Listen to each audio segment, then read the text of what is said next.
If you are given the first term, okay, the first term of an AP as A, and you know the common difference,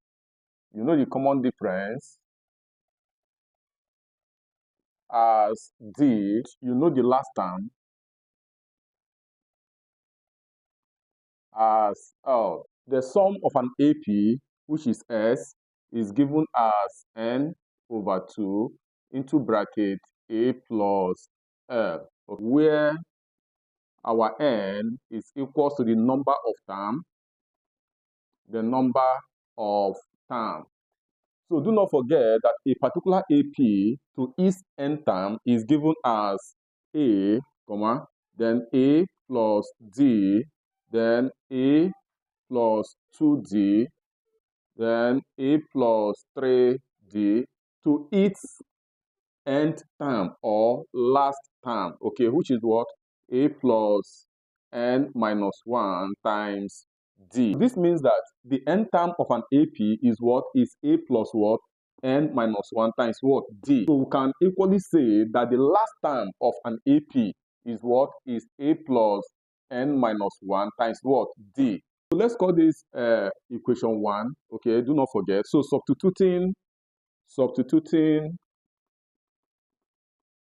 A plus n minus 1 times D for L in equation 1, we are going to have it that our sum is equal to what? N over 2 into bracket A. Any place we see L, we replace it with what?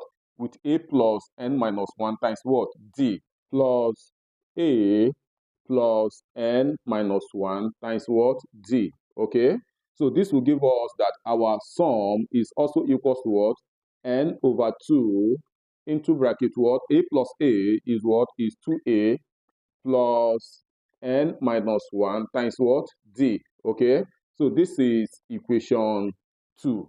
Okay? So to find the sum of an AP, you can use equation 1 or equation 2, depending on the parameters you are given in that question. So if I have an AP and I know the first term and I know the last term, I can apply this equation, okay?